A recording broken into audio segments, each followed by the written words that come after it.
Hello, everybody. Welcome into another show. John Kurtz with you tonight. We're going to be talking about the greatest sport on earth, which delivered again for all of its flaws, for everything that is going wrong outside the confines of Between the White Lines. Between the White Lines, everything is great, man. That was an awesome Saturday and weekend full of college football. We know here in Big 12 country, obviously that got started on Friday with Arizona State moving to 5-1 and beating Utah. Congratulations there. So let me not short the Sun Devils and say an incredible weekend of college football.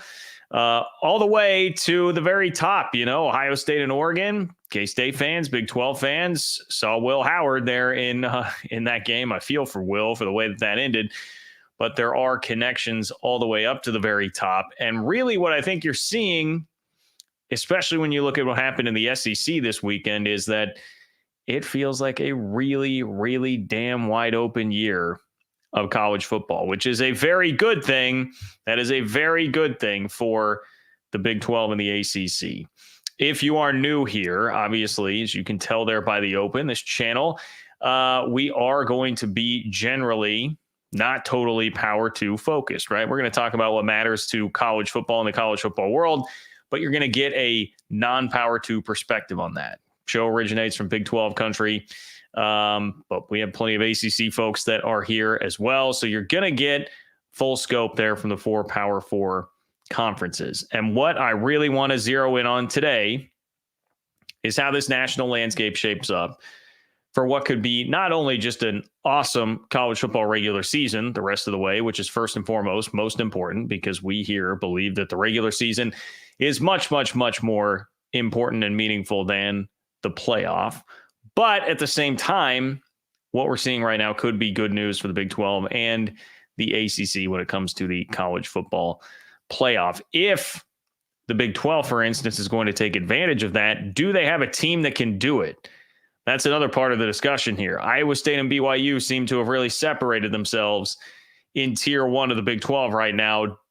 Do one of those two teams have a 2022 TCU run in them? I want to discuss that here today. There's a lot on the table from the Big 12. Does Utah need to just move on from Cam Rising? How much has BYU been benefited by moving to the Big 12? I think Saturday was a great showcase for all of that as the Cougars continue to get a lot of national love, except from the polls. That's where I will say hello to Fong Wei Reldman, who says polls continue to be laughable. 7 teams with 1 loss ahead of BYU, 4 teams with 1 loss ahead of Iowa State. Yeah, at least Iowa State has cracked the top 10 now, seeing them at number 9. But BYU at number 13, that is definitely a head scratcher. I believe they are right behind a team in Notre Dame who has lost to Northern Illinois. So, yeah, no respect for the Cougars. But honestly, let's not stress ourselves too much about the AP poll. The AP poll is very stupid. Same with the coaches poll. You've got a bunch of SIDs voting in it. Not going to sweat that too much. College football playoff poll will be what matters. And even though we may think that is stupid, it is something that actually has direct consequences on the sport here. So I understand, but I would say BYU fans, Iowa State fans, don't let that put any kind of damper on your college football season, which is going fantastically right now. It's been an excellent, excellent year there. All right, so that's my outline today. But you guys know, if you're here, which a lot of people filling in already, fill up the live chat. Ton of fun there. I will try to take from it what I can. But if you want to make sure that you get on the show tonight, you can click the $ below the chat box to donate, create a super chat. That will ensure that your question or comment makes it on tonight. It also is just a great way to support the channel and the work that I'm doing here to bring you this content. I appreciate it immensely and could not do it without all of you guys. You can also, if you're not watching live, contribute via Venmo. It's just John-Kurtz-4 on Venmo to do that. And if you leave your question or comment there, I will kick off the next show with it. So that is a way to stay engaged and still be a part of things, much like my guy, Stuart. All right. Now, I saw this name that came through via Venmo, and I appreciate it very much, Stuart. From Stuart Scott. All right. So rest in peace, first of all, to the Stuart Scott that I think we all start to think of there. But we've got a different Stuart Scott here. Says, food for thought, BYU at 3-0 now has more conference wins than the preseason favorites. This is a great stat, Stuart. BYU at 3-0 has more conference wins than preseason favorites Oklahoma State, Utah, Arizona, and Kansas combined. That's 4 of the top 5 in the Big 12 preseason poll, K-State being the only other in there. Those 4, Oklahoma State, Utah, Arizona, and Kansas, are a combined 2-10, with the 2 wins only coming when they played each other, and one of them had to win because Utah beat Oklahoma State and Arizona beat Utah. That is awesome, dude. I love that. I love that stat. 4 of the top 5 preseason favorites in the Big 12, a combined 2-10, BYU and Texas Tech. Let's make sure. Red Raider fans, I'm here for you. Texas Tech also has 3 Big 12 wins. So you've got 2 schools there that were picked middle of the pack to the bottom of the Big 12 that have already eclipsed that. It's crazy right now, man. All right, one of the questions I wanted to raise later on in the show was, who's your Big 12 preseason or the Big 12 rather coach of the year at the mid-season point here?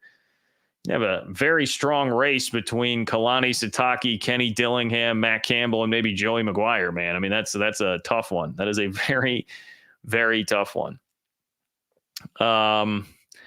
Michael, what is up with an 8:15 start? That's pretty typical around here. I'd say 90% of the time that's when we start. Yeah, it depends, but that is typically when we start the show here. I see Joseph asking about Boulder. I did not go to Boulder. And it was a struggle for an old man like me that typically wakes up at 5:30 or 6 in the morning to stay up for the entire game last night, but I sure did. Congratulations to my Cats, man. That was a fun game. One more bit of housekeeping here before I dive in head first. I would appreciate it if all of you who are listening, if you are a supporter of what I do, and if you like Big 12 news that does not have any Big 10 or SEC bias in it, where you don't have to filter your way through everything that you're reading about the Big 10 or the SEC, and you want to get straight to what's going on in the Big 12, you can subscribe to my Big 12 newsletter, which is read by 2,500 plus Big 12 fans. You can subscribe by going to ofbnews.com. That is ofbnews.com. And get subscribed there straight to your inbox 3 times a week right now here in the season, 3 times a week, totally for free. It is a great way to support everything that I am trying to do here. So I appreciate all of you who do that, my friends. Okay. So I should start by just setting the table like this. All right. You guys know I just mentioned where the show originates from here, where we tend to skew. Okay. So what a wild day on Saturday for one conference in particular. For a second straight week, really pretty wild day for one conference in particular. You had one of the preseason favorites to win the league struggling mightily against a team picked at the bottom, and struggling with one of those teams for a second time this year, right? Multiple times this year now, we've seen this team, preseason favorite in the conference, really struggling against a team picked near the bottom of the standings, and this one was a home game. You also had the team picked last in the league winning another huge game for a second straight week. All right, the team nobody thought would do anything. Another huge win for a second straight week. We saw a perennial power that's in total free fall mode with another blowout loss. We saw another preseason favorite now off to a 1-2 start in the league after a particularly brutal ending to that game. And you have a whole mess of teams, honestly, that as I rattle off these preseason favorites that are struggling, you just have a whole mess of teams that look average to good, who can all beat each other on a given day. A lot of parity. Seems like a lot of depth in this conference, top to bottom, and probably just a wild conference, right? You do have an unbeaten team who is kind of assumed to be the favorite right now. They do have a Big Ten road win, but overall seem relatively untested when it comes to the schedule so far. it all adds up to a wild, zany conference where anybody can beat anybody.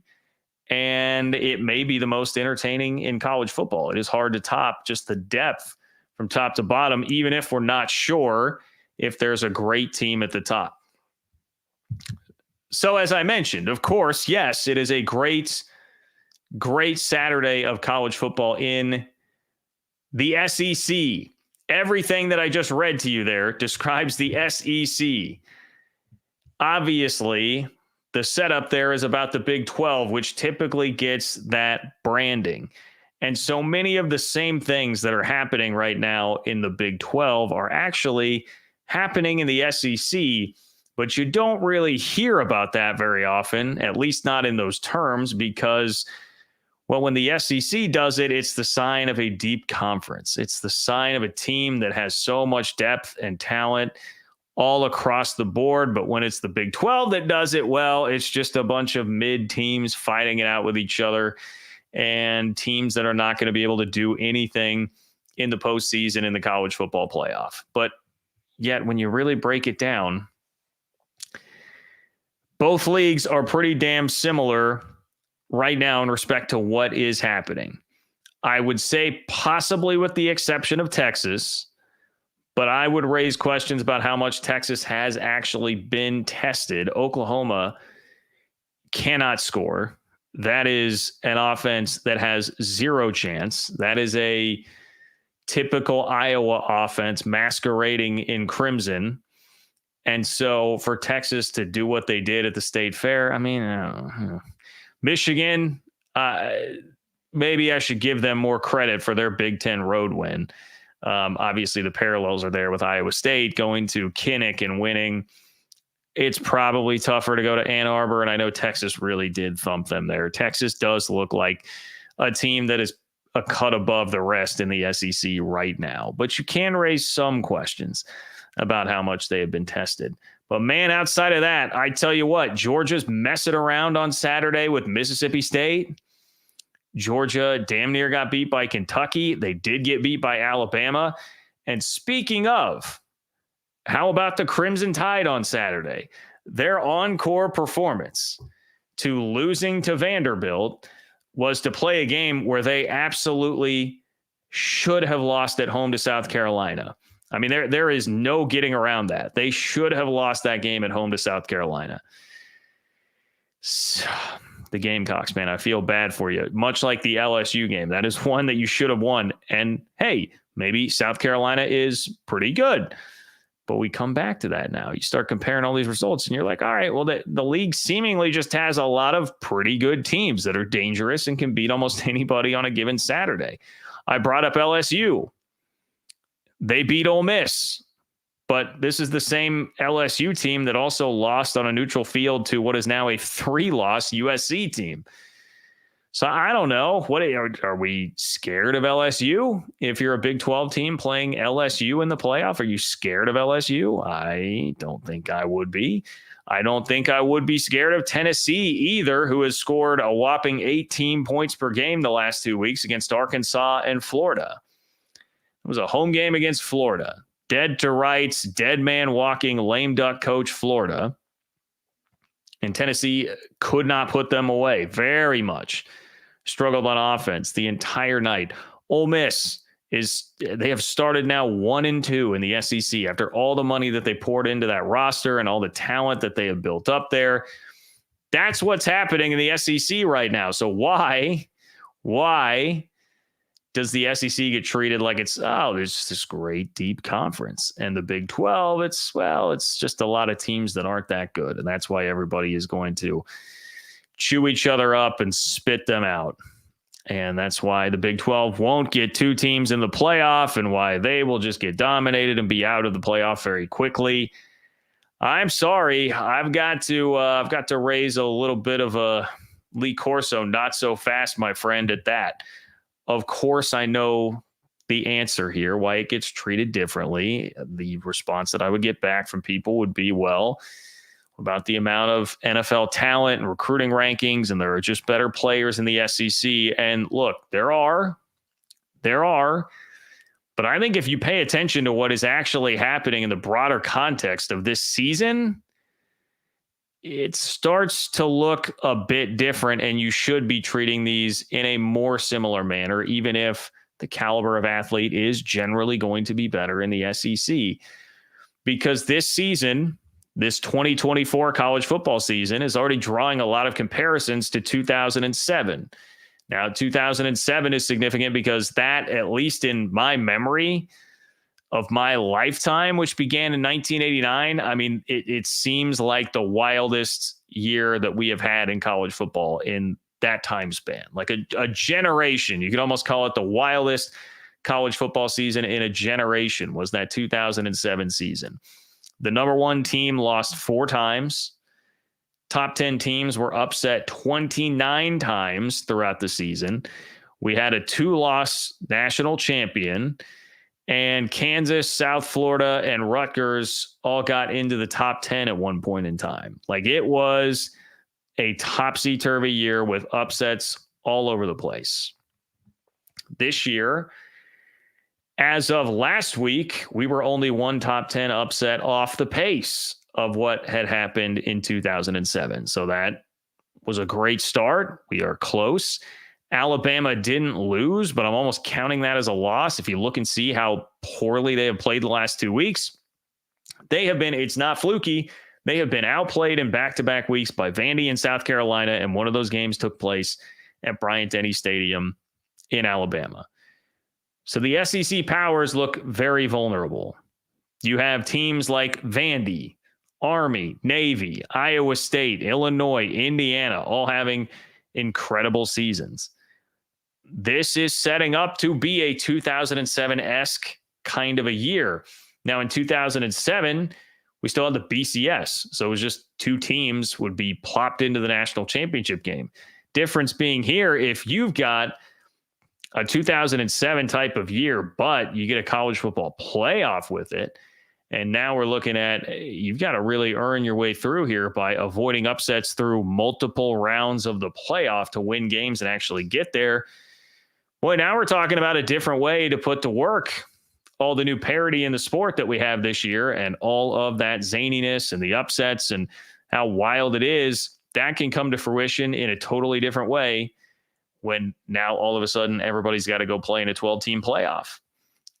And that is how we get to the conclusion that it's a pretty good year, it would appear, to be the ACC or the Big 12 in terms of your opportunity to make some noise. And I think this flies in the face a bit of what some of the conventional wisdom has been on the Big 12, which, again, when Utah struggles, when Oklahoma State struggles, and they have fallen out of the top couple of spots there, and those are programs like kind of legacy programs that people know and trust and would think, well, you know, if they're winning in the Big 12, I can respect them and trust them as like a top 10 to 15 team. They've dropped off. So the narrative is, well, you know, just a bunch of okay teams beating up on each other there in the league. They're not going to get 2 teams in the playoff. I'm here to tell you, look, do I think it's likely they get 2 teams in the playoff? No. But do I think this is the type of year where the Big 12 could make some noise? Yes.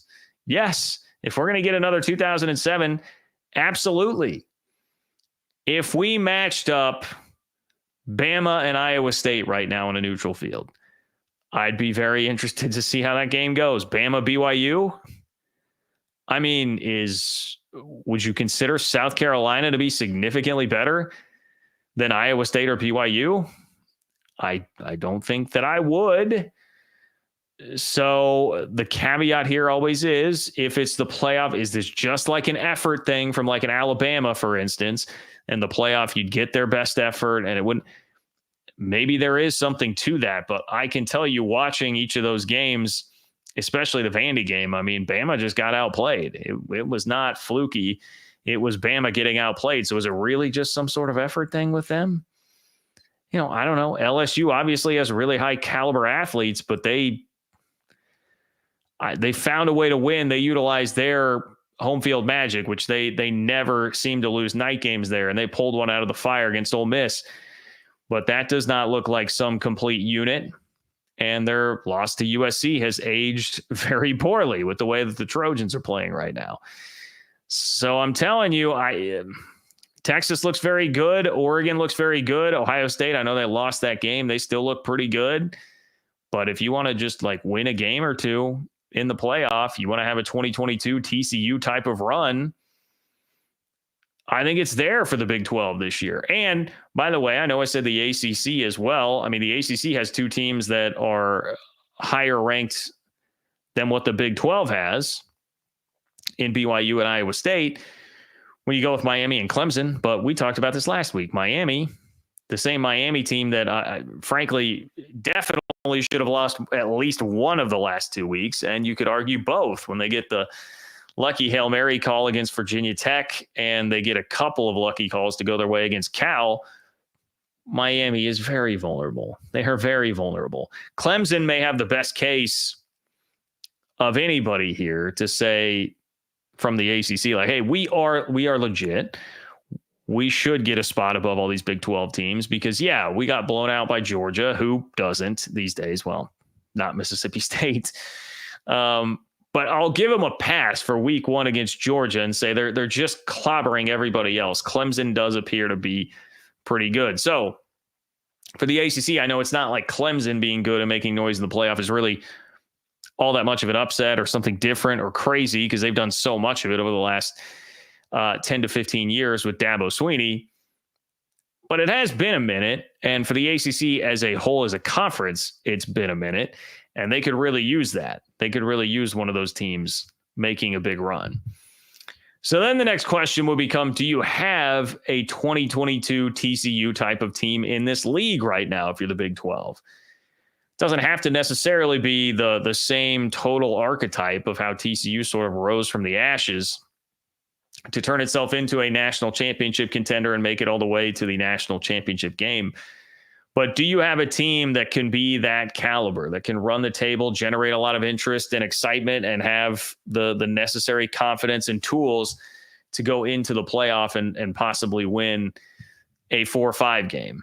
Assuming that a 4-5 game is what you would be playing, because we have started to see the playoff projections that would have Boise State actually being the 4th highest conference champion, and then the Big 12 getting knocked back to having to play an actual first round game. All right, let's get to some super chats. USC lives in your head. I know, boy, did I mention USC? I mean, I guess I said that that loss hasn't aged very well. I like USC. Look, I'm a Lincoln Riley guy. I'm actually very frustrated that USC is struggling this way because I love to throw the Lincoln Riley thing in Oklahoma fans' faces, but as bad as Brent Venables seems to be going there right now, Lincoln may get run out of town at the exact same time in SoCal. So I would love for USC to be better. So if you could go tell your fan base, Roger, or your head coach or whoever to stop sucking and losing to mid Big Ten teams, that'd be great. I would love that. I would appreciate it. Eddie, what's up, Eddie? Thank you for being here, Eddie. Eddie Lozano, San Antonio Real Estate. You guys know where you need to go if you need a real estate agent in San Antonio. Eddie says, hey, buddy, great week of Big 12 football. The stadiums are packed. The games are competitive. I believe the ratings are up. I will be excited to see the ratings this week. I'll be very curious as to what the Colorado K-State number was because it was so late, but it is a Colorado game, and it seemed, just judging by like the social media reaction, that there were still a lot of people watching that game. It made a lot of the graphics about how great October 12th was for a day of college football, and that, you know, a lot of people would want to stay up and see that game. So I'd imagine it's still gonna do a pretty big number there. You also had like Fox, the 3:00 Fox game, BYU Arizona. I have a lot more to say about that later on as well, and the shine that BYU is getting right now. But yes, congrats to Iowa State, BYU. K-State, Cincinnati on great wins. Keep winning. They cannot deny the quality of our teams. Go Big 12. Appreciate you, Eddie. That's the name of the game. Keep winning and just win games once you get into the playoff. That's the only way that any of these narratives will start to change in any real substantive way is to win games in the playoff. Fair, unfair, double standard or not, that is the reality of the situation here. So appreciate you, Eddie. Thank you for weighing in. Nate, what's going on, Nate? Thank you for your contribution, sir. Nate says, John, Are you coming to Ames for Farmageddon if K-State and Iowa State continue to win out this year? Also, will Cyclones fans take over Arrowhead in a few weeks? Well, I am not planning as of right now on going to Farmageddon, but perhaps if it really is like huge stakes on the line by the time the game gets there, that will make it more enticing. I haven't been there in a professional capacity to cover a game since 2000 and have I been there since 18? I actually think it's been since 2018. It's the last time I was there, the last game of the Bill Snyder era, which is crazy to think about because 2020, we weren't going to road games because of the pandemic. And then by 22, I was out. So yeah, it's been a minute. So that's a maybe, Nate. That's a maybe. Will Cyclones fans take over Arrowhead? I assume so, but I know that KU has been very stealthy about how they're doing the tickets there purposely because they don't want it to get totally taken over, right? But I feel like Iowa State fans will find a way. It seems like they will find a way. And Kansas fans are probably not going to be too jacked about that no matter what happens between now and then. So I think Iowa State fans will have a great chance to really fill that place up, Nate. I appreciate you, man. Thank you for your contributions. Cyclone Steve, every team in the playoffs should be feared, in my humble opinion. This is the type of year where that is very true because you can go through, and I know I'm guilty of this on my side of the aisle here and what I just said about all those teams in the SEC, but it's very easy to go pick out flaws in resume, flaws in just who they are as a team. But you can do that with literally everybody. And that's kind of the point. Again, outside of a Texas, even, Oregon wins that huge matchup yesterday with Ohio State, but we've seen Oregon scuffle and struggle quite a bit, think back to the Idaho game, for instance, earlier this year. So I'm with you. I think that point is fair enough. This is definitely that type of a year. Lance, what's up, Lance? Thank you, Lance, for your contribution. Lance says Oklahoma State is a train wreck right now. It is in bunker mode. Don't know what changes are coming, but if they do not come quickly, Gundy is in trouble. Good talking points. Parity has struck. Yes, appreciate you, Lance. Parity has struck, I think, in more ways. We're seeing an amplified version of parity because actually of NIL and the transfer portal, which, were very much feared at first that was going to consolidate power even more in the sport. I do think it's fair to say it has done the opposite. Now, how will that hold up when the House settlement and revenue sharing comes through and all of that? And like teams actually, you're going to fall behind if you're not paying the $22 million a year in revenue sharing. Maybe that will change things. But in the current environment now, it is definitely spread out the talent. And a lot of it is just because you can't stockpile talent as much anymore. It's harder to be deep because if you've got the young guns that know they'll have to wait a year or two to play, they just don't want to wait anymore. And there is always a program that will come and take them and get them on the field early. So as far as Oklahoma State, yeah, I poked around enough on like Oklahoma State Twitter to see some of the rumors about, like Charlie Dickey, the offensive line coach there. And if there are going to be changes, I don't know. Mike Gundy doesn't strike me as a guy who would do something crazy or drastic in the middle of a season as far as his staff goes, but maybe, I don't know. They need to do something.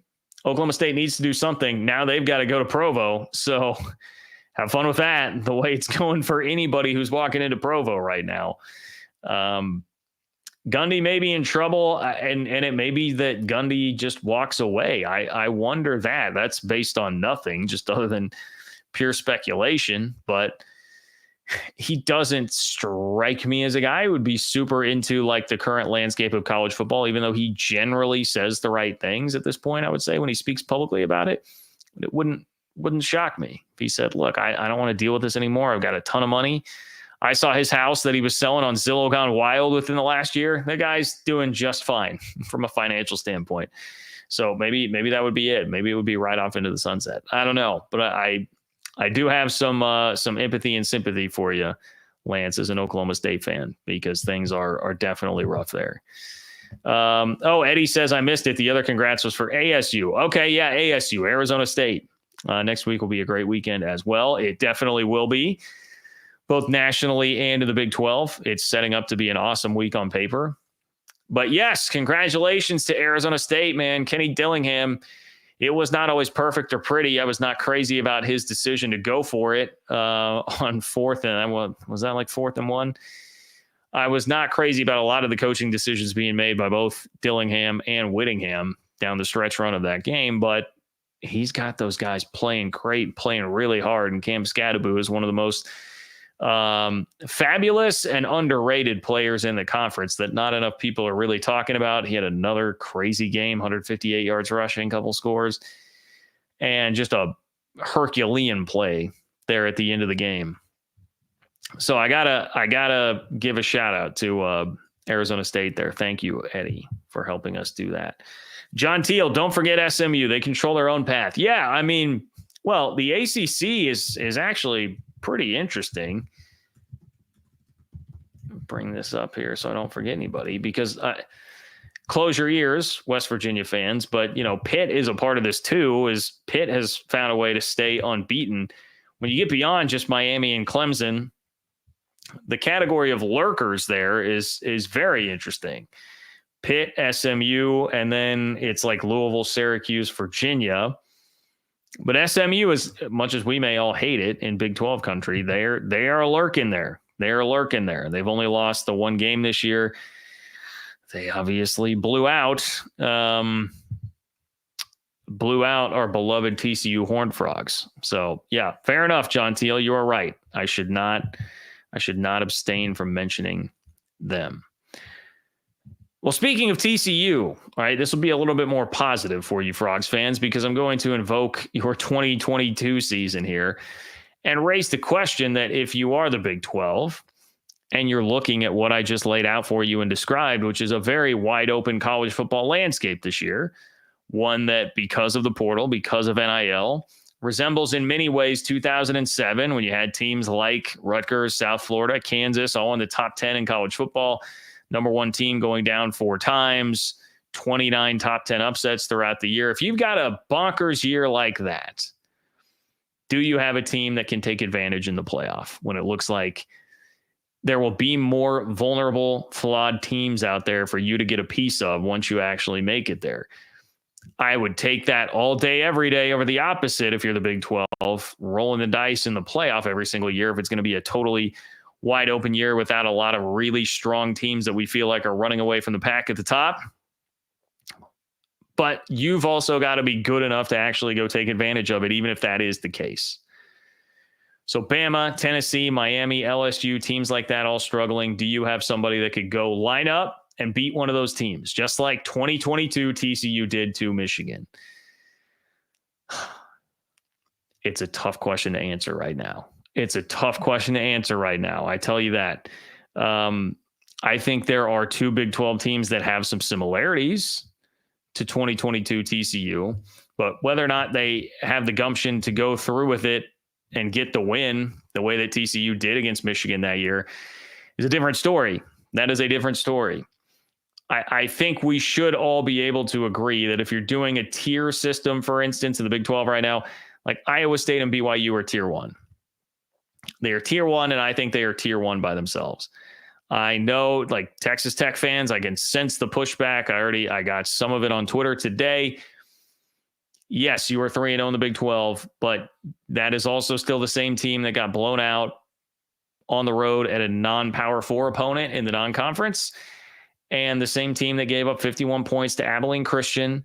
Okay, I need to see more out of Texas Tech before I would put them in the same tier as what an Iowa State or a BYU have done so far this year, even if Tech by the numbers, playing 3 Big 12 games would already be ahead of them in the standings. And to me, Iowa State still feels like the higher ceiling of the 2. If you had to pin me down on that, I would say that Iowa State feels like they have a higher ceiling of the 2. Nothing against BYU at all. It's unbelievably impressive what they continue to do. And I would profess to you that BYU beating Arizona largely the same way that they beat K-State definitely lends more credence to, all right, we just got to step back and look and say BYU's pretty damn good. because I can speak to a lot of the K-State narrative coming out of that game was like, well, a little fluky with the turnovers, and that just snowballed on a pretty young team there. I think the truth is probably somewhere in between both of those things. The BYU is pretty damn good, and K-State did let that snowball when they had, like, for instance, DJ Giddens' first fumble of his career, and it gets run back for a touchdown at the very end of the first half. BYU is definitely good, and Saturday should have improved their standing in basically anybody's eyes. But man, if you start looking at Iowa State right now, they're cooking. That's a good team. And I love the term crock-potting from my guys at the Solid Verbal. Shout out to Ty and Dan, who are the best out there doing it and have been for a long time. But the idea of a crock-potting is, you just sort of slowly cook the hell out of a team over the course of a game. And after 8 hours, you pop it out and bam, you've got your beef roasts. It's all done. The vegetables, the potatoes, whatever, it's all done because it just simmers in that crock pot and gets cooked all the way through, but it's not like flash fried. It doesn't happen right away. You got to let it sit and simmer. That's what Iowa State does. They've done it to the last 3 opponents that they have beaten: Houston, Baylor, and then on Saturday at West Virginia. They just keep coming. They're not the fastest starters in the world, but they just keep coming and pounding on you and attacking you from different ways because they have different ways that they can win, which I think is a key part of what makes them really good and dangerous as a competitor. And by the end of the day, you look up and you're like, man, we got thumped pretty good. How did that happen? It was a close game seemingly for a while, at least into the end of the first half. And how do we look up on the scoreboard right now and say that we got the life sucked out of us the way that we did by Iowa State? But that is what they do. If they want to, they can run the ball and play defense. They've got a defense as good as about anybody in the conference. They've got 3 really good running backs: Carson Hansen. I'm trying to channel my Tim Brando here. Action Jackson and Abu Sama. I've got 3 backs that are very good. So they can definitely do like what you would kind of more probably stereotype to Iowa State. They can run the ball. They can play defense. But that passing game is also explosive. That is a very explosive passing game. So if you fall behind, you're not totally done. I think, for instance, K-State's passing game is getting better. And they did. They came back after falling behind at Colorado yesterday to win, and they did it through the air. So it is getting better. But my concern with K-State generally throughout the season is going to be if you fall behind, you have a couple turnovers, fluky or not, at BYU, can you throw yourself back into a game?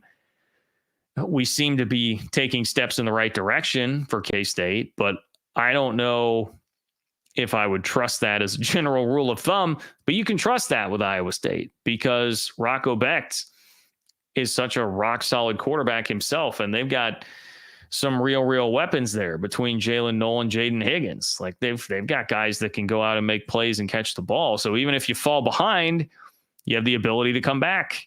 And if you don't believe me, just ask Iowa. Just ask Iowa how that goes.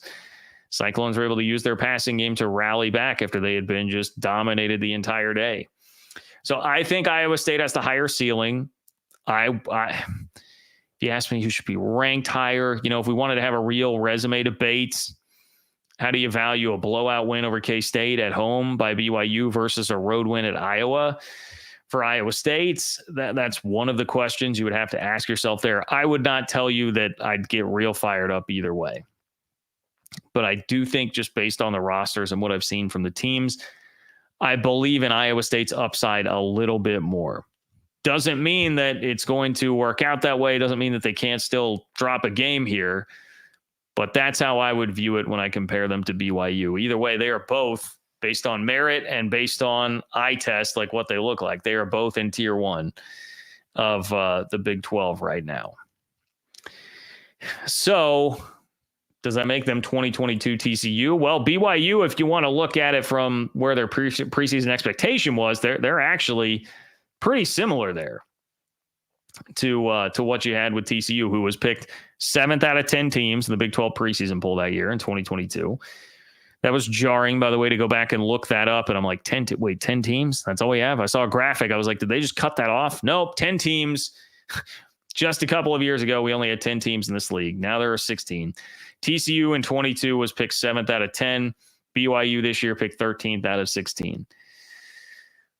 I don't know that there are a lot of similarities beyond that necessarily, but just a team that nobody had crazy expectations for at the beginning of the year. It was not a team that people were like thinking of as a real, legit, genuine contender. And yet here they are, and they just continue to win week in, week out.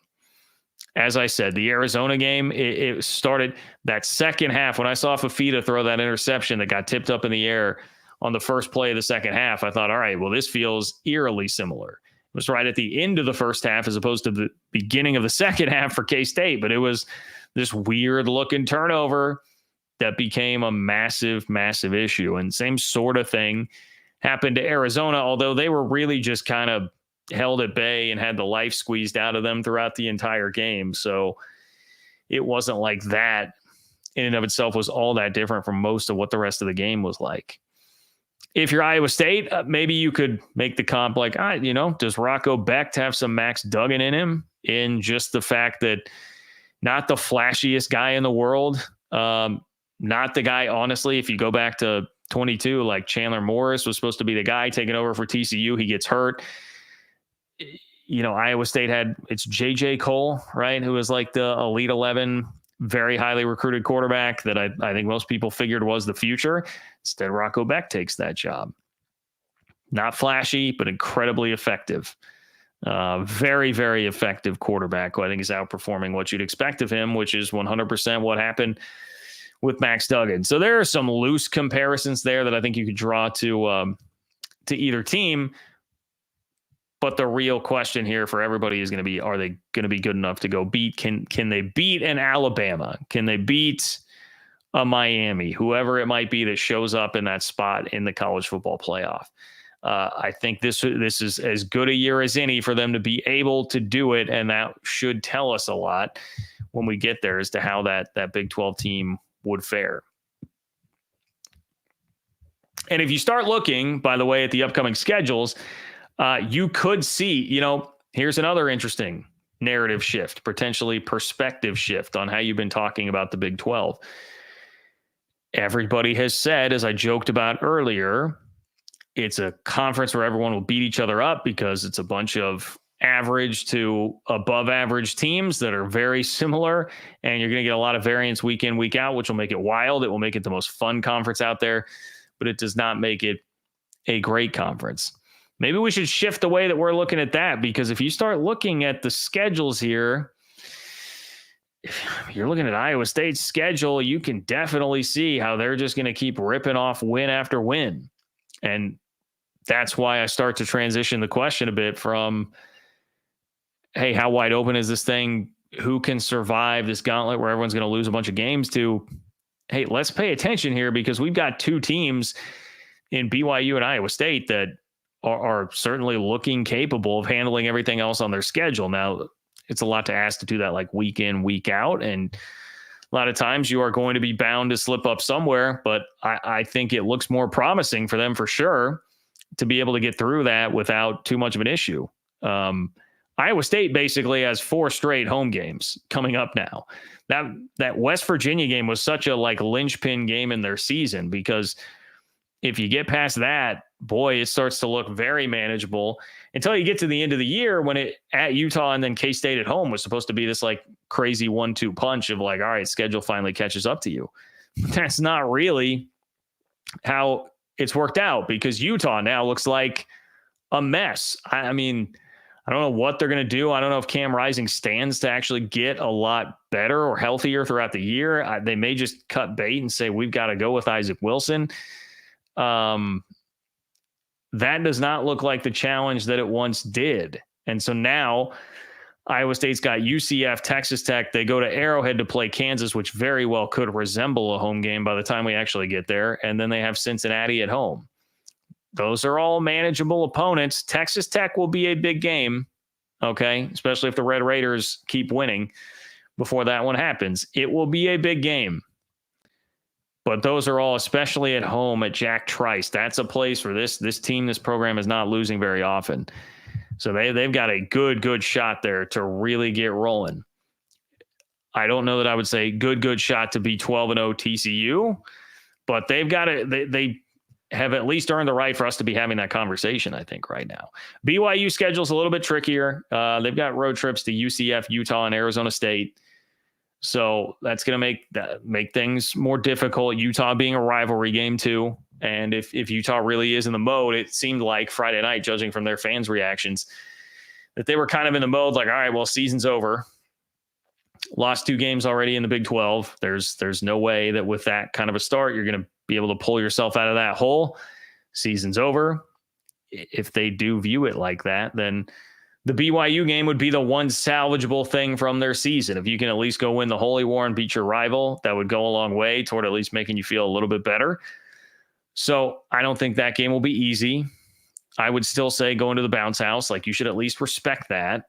I don't know what exactly is quite going on with, UCF at the moment, benching KJ Jefferson, playing a different quarterback, only scoring 13 points, right? When they lose to Cincinnati. So, and then Arizona State, that looks like a really tough game now. Arizona State on the road looks like a really tough game. The good news for BYU, they're going to get Oklahoma State, KU, Houston all at home. So those are games they should be taking advantage of. But I'm just saying, you need to pay attention to what's going on with BYU and Iowa State, because they may have the chops to turn into a 2022 TCU type of story. Zach, what's up, Zach? Appreciate it. By the way, if you want to be a part of the chat, click the $ below the chat box to do so. It will attach a donation to your chat, make it a super chat, which means it is guaranteed to get on here. So you can comment in the chat outside of that, and I would highly encourage you to do so. But if you want to make sure you get on the show tonight, click the $ below the chat box to do that. Also, Big 12 fans out there, or just college football fans who want to read Big 12 news filtered for the Big 12 specifically, filtering out the Big 10 and SEC bias. If you want to get open for business, my Big 12 newsletter, 3 times a week straight to your inbox for free. You can join 2,500 plus Big 12 fans who already are reading Open for Business at ofbnews.com. That's ofbnews.com. You can also just click the link in the description of this video, and I much appreciate all the guys who do that. Like the video also, and make sure you are subscribed if you are not. I have now taken to looking at those numbers as often as I can, and many of the views a lot of times are from people who are not subscribed. So please do make sure you're subscribed if you are not yet. Anyway, Zach says, not sure how Arizona State is receiving more votes than Tech. Well, let's go comp these resumes. Again, let me preface this by saying, do not let AP votes or coaches poll votes affect your happiness or enjoyment level of the season, because it's really a thing that does not matter that much. It's a little bit frivolous. I know that your quick knee-jerk reaction here is to say, well, they have the same record and Texas Tech beat them. I know that would be the argument from the Texas Tech side here.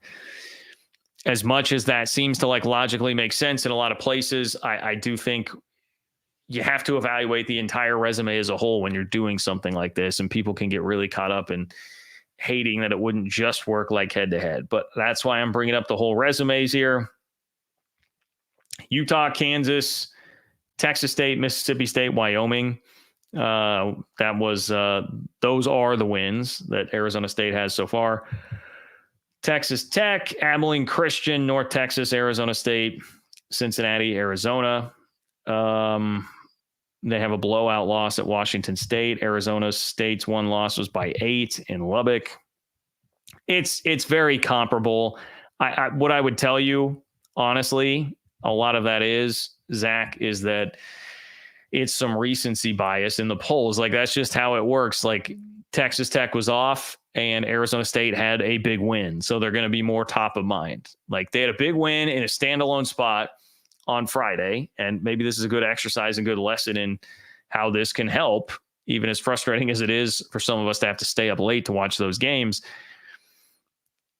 That getting extra eyeballs and attention on that game can help more voters be aware of you, be thinking of you, and ergo vault you up in the polls. So I do think that's a part of what is going on there. Zach, best I can explain it to you.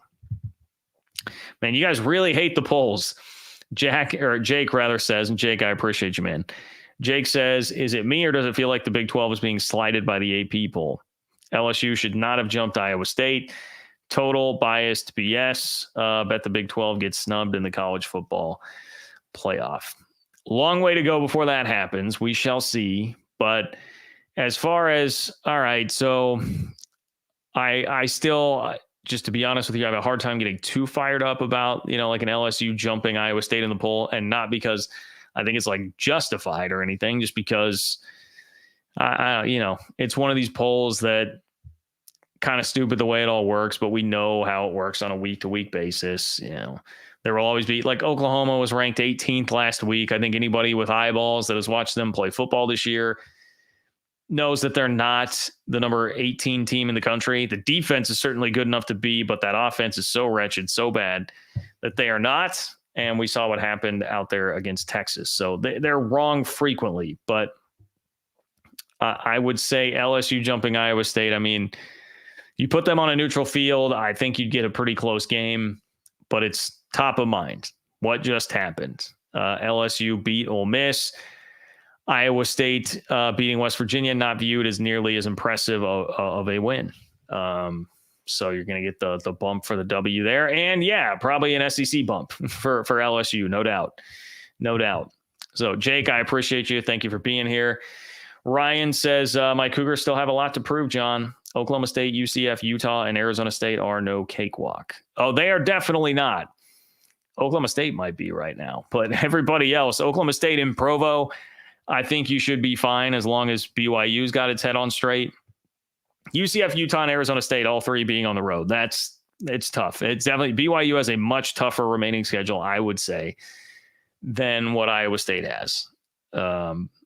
It is such that Arrowhead thing worked out perfectly for Iowa State to be able to get that game this year when Kansas is down and out, fan interest low. That's a game that they can absolutely fill up and just make it exactly like a damn home game. So no, you're right, Ryan. I'm not trying to put the cart before the horse on any of that, but I am trying to pay BYU legitimate respect, because BYU deserves legitimate respect here in this conversation. They just keep winning, and the more that BYU does win, the more that it starts to squelch some of the narrative that, well, K-State game was a bit unlucky for them, and things really just unraveled because of some fluky turnovers. And, how good can BYU really be with, like, Jake Retzloff at quarterback? How legit is this? No, guys, it's legit. They keep doing this. They're crockpotting people. They're a very good team. And I think there are 5 reasons right now that you're seeing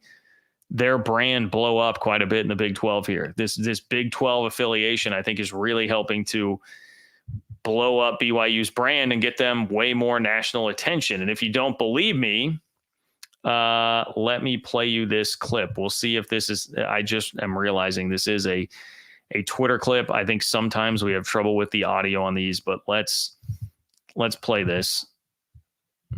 It's from Gus Johnson on the broadcast on Saturday. Spectacular thing. This, folks, is a bucket list stadium. Yeah, I agree. This is the most spectacular thing you'll ever see. I can only imagine what it's like at night. Effusive praise, incredible praise there from Gus Johnson. And if it was not audible enough, he said that Lavelle Edwards Stadium is a bucket list stadium. I mean, that's Gus Johnson, beloved college football voice. Everybody loves to have him come call their games. He's out there saying that about Provo as he's there, not even for a night game. He's just there taking in the scenery for a game in the afternoon, which obviously still had a great atmosphere and environment. He also goes on to say, this is the most spectacular thing you'll ever see. That's a big, big statement, man. That is a big statement from Gus Johnson, and it's great for the Cougars, and it's warranted. Obviously I'm somebody that got to experience it for the first time this year, but it is a beautiful setting. It's a gorgeous setting. Great fan support. It's unbelievable how awesome the fans are there. And it's just an overall great game day experience. You can tell that BYU has pumped a lot of time, energy, and resources into their game day experience. So they do it right, and now more people are finding out about it. A lot of what I think is helping BYU in terms of being in the conference right now is just being in a legitimate conference race that people care about because it has playoff implications. That's a huge element here that's pushing BYU's brand to the forefront more, because the more that they win and stay up near the top of the Big 12 standings, they're just going to get mentioned more and more and more. Because even if people do kind of crap on the Big 12, there is an interest in, all right, who's going to win this thing and who will be in the playoff? Because the national picture and a lot of the casuals come into, all right, who's going to be in the playoff? So if you're an independent team, right, especially now that we're getting these auto bids for conference champs, if you're an independent team and you're BYU this year, even if you are undefeated, probably still not generating as much attention. There would be some, and people saying, all right, could you get the G5 spot? But it's more when you're at the top of an actual conference and winning games in the actual conference and getting better TV windows because of that. Like that's definitely another piece of this. You're getting to use Big 12 TV windows here, playing on Fox at 3:00 with the A Crew, with Gus Johnson, Joel Klatt. Fox brought Big Noon Kickoff there. There was great footage all weekend of like Urban Meyer, who obviously was the head coach of Utah once upon a time, interacting with like students and BYU fans. Matt Leinart, all those guys looked like they were having a blast, which shocked me 0%, but it just created so much great publicity and great buzz for the game day experience at BYU, which is awesome and well-deserved. I would also say that being in the Big 12 energized the fan base, which helps. And I saw that right away from the response that I got from all you BYU fans once I started doing this and you guys were joining the conference. It was amazing. And you could just tell like the genuine excitement that was there. And that was such a huge thing for the fan base, which just helps get everything going. That's a part of the engine that can run the whole operation.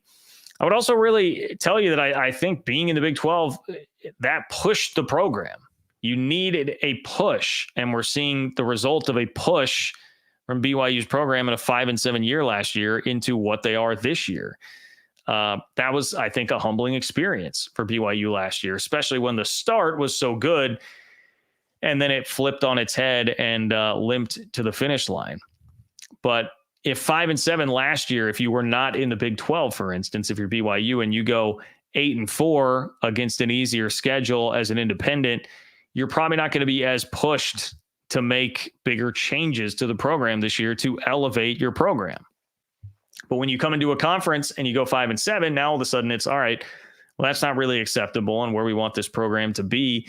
It's an eye opener. And it exposes some warts that you now know that you need to get covered up. And they wouldn't have even ever been exposed had you just still had the independent schedule. So I believe that's another thing really pushing BYU forward here because they are in the Big 12. And then back to more of like a branding perspective here, I would just finish off by saying not only is Gus Johnson being exposed to BYU for, I assume, the first time. I don't know if Gus said that. Maybe someone can fill me in if Gus said that on the broadcast or not, but it certainly felt like the way he was talking about it, that it was his first time there. So you're exposing a voice of college football like Gus Johnson to it for the first time, but you're exposing a lot of new fan bases to it as well. I really had no idea. I mean, somebody commented in one of my BYU videos that I did recently, I believe it was the one talking about my experience there for the K-State game.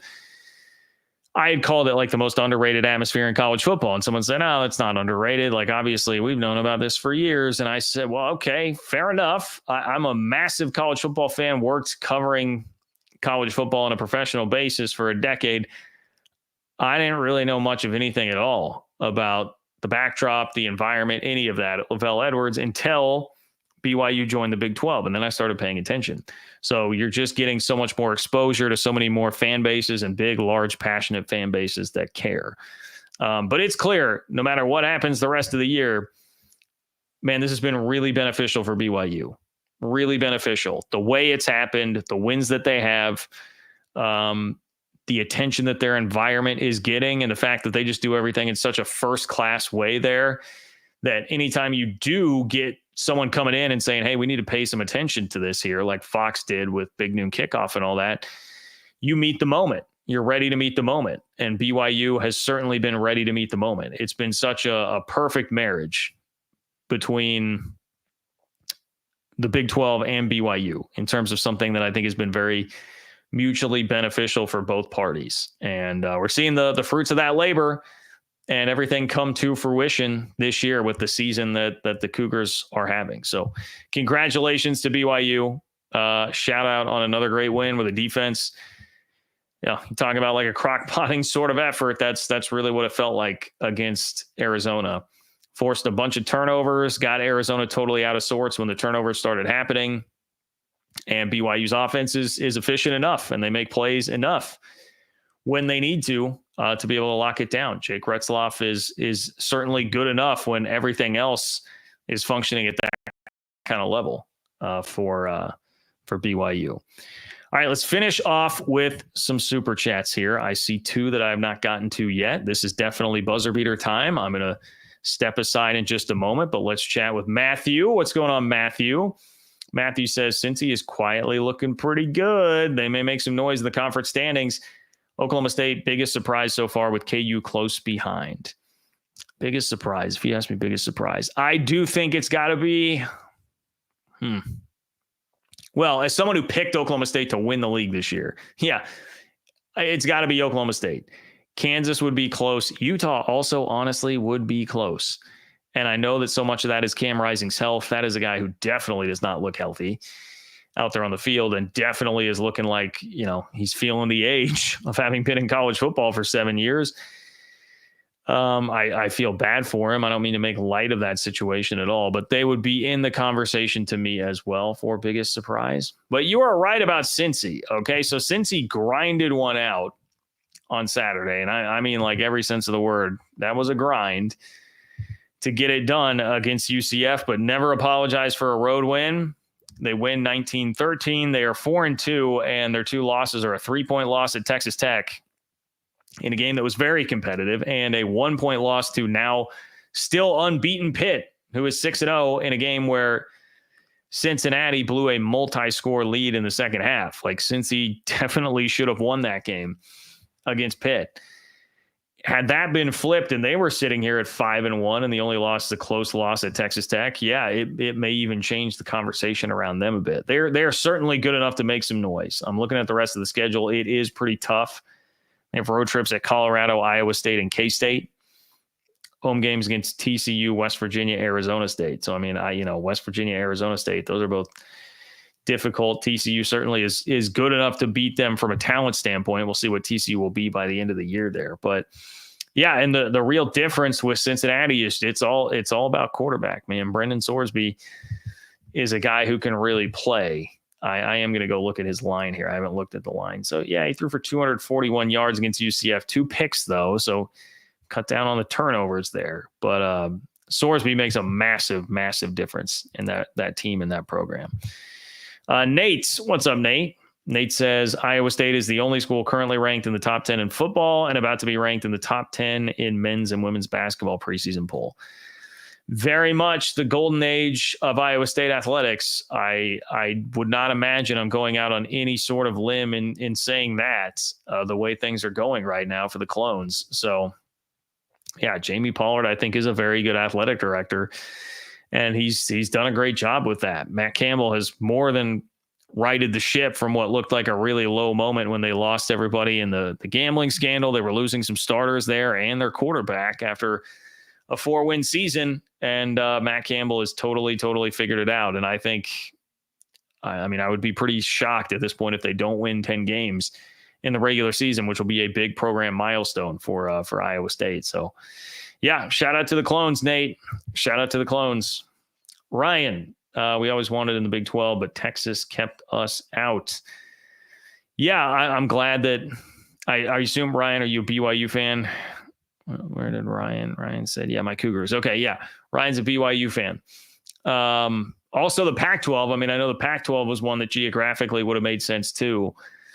Pac-12 never smart enough to make that move, and it is very much to the Big 12's benefit now. Nate says wrestling also ranked top 10 in preseason. All right, continuing that golden age of Iowa State athletics. There you go. Which great. What a great time to be doing it. If you are Iowa State right now with all the changes in college athletics, that's not going to guarantee you anything at all, but it's definitely a good time. Definitely a good time to be doing that. Never a bad time, but especially right now with so much change and a new conference where you can take over. You can take over. Could be a new world order in the conference if you're good enough and ready to go for it. All right, that's going to do it for me. Again, everybody, please, if you can help me out, and if you want Big 12 news straight to your inbox 3 times a week, totally for free, and get your Big 12 news without SEC or Big 10 bias, get all of it filtered out for you. Go to ofbnews.com. That's ofbnews.com to subscribe to the Open for Business Big 12 newsletter that I have coming at you 3 times per week. You will get one tomorrow as well to your inbox if you go subscribe right now at ofbnews.com. So I appreciate all of you who do that. Like the video on your way out the door. That would be great.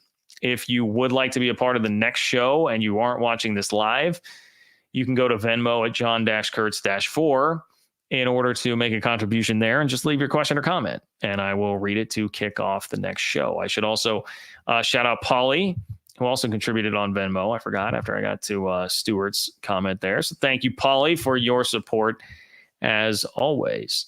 Spread the word. Tell your friends and family about the newsletter, about the YouTube channel, about all of the content that I have here. Follow me on Twitter at @JLKurtz. Enjoy the rest of your Sunday night. I appreciate all of you guys so much. Take care, and I will talk to you soon.